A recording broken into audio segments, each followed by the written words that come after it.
সমন্বয় করে আমাদের শেখ হাসিনা সরকারকে পতন করেছস। তোরা দেখবে তোরা আজকে আমরা কি করি। আমাদের হ্যাঁ হ্যাঁ হ্যাঁ একাধিকবার বলছে এবং একাধিকবার মারাধর করছে। আমার মোবাইল নিয়ে গেছে, এই যুবলীগের এই ছাত্রলীগের ফলাফল মারছে। তো মানে আমি ঢাকা টু সিলেট ট্রেনের ভিতরে আছি, আর এখানে একজন বাইকে দেখতে পাচ্ছেন যে কিনা সমন্বয়ক পরিচয়ে নাকি আঘাত করছে টিটি মাস্টারকে। উনি আমাকে জোর করে আমাকে বাথরুমের দ্বারে নিয়ে গেল যে তুমি বাথরুমে যাও। এরপরে আরেকজন টিটির কাছে হস্তান্তর করলো। টিটিকে বললাম ও সে ওয়াশরুমে আছে, ওয়াশরুম থেকে বের করে আমি টিটিকে দেখাচ্ছি। সে আমাকে সাথে অসাধাচর আচরণ করছে, কারা ব্যবহার করছে, ধরাধরি করছে। ওই এখন টাকা পাঠা নাইলে তোর টিকিট দে। টিকিট উনি আমাদের জুড়ে দিয়ে দিছে, টিকিট টাকা সত্য আমার সময় দেয় নাই। এরপরে আমি দেখলাম যে অনেক বায়ারদের কাছ থেকে টিকিট ছাড়া তারা টাকা নিচ্ছে, যেগুলোর প্রুফ আমাদের কাছে আছে অনেকের কাছে, কিন্তু তারা টিকিট দিচ্ছে না। আমাদের প্রশ্ন হলো আমরা অবৈধভাবে উঠছি, আমরা যে কোনো কারণে টিকিট পাই না উঠছি, তো আপনারা টিকিট জরিমানা করবেন, অবশ্যই সরকারি পান্ডে টাকাটা যাবে। আমরা বাংলাদেশ বৈষম্য আন্দোলনের পরে 24-25-এর ছেলেরা জেড জেনারেশন চাই একটা সুশৃঙ্খল, একটা বৈষম্যহীন এবং দুর্নীতিবাদ ছাদামুক্ত একটা বাংলাদেশ হোক। সেই নিরিখে আমরা কাজ করে যাচ্ছি আমাদের জায়গা থেকে।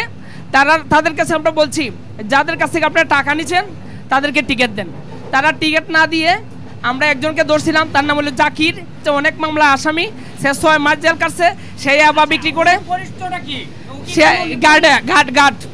সে সে চাকরি করে, সরকারি চাকরি করে।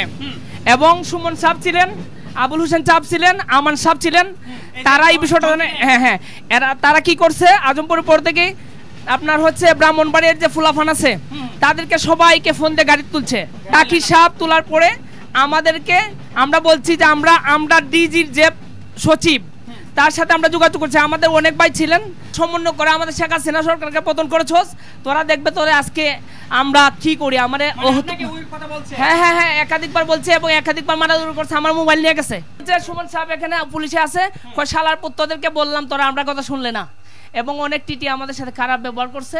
আমি একজন নাগরিক হিসাবে আমি বিচার চাই, আমাকে অহেতুক মারামারি করছে।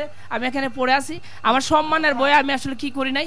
এরা কিন্তু আমাকে অনেক মারাধরি করছে, যেটা আসলে এই বৈষম্যদী ছাত্র আন্দোলনের পরে আমরা প্রত্যাশা করি না।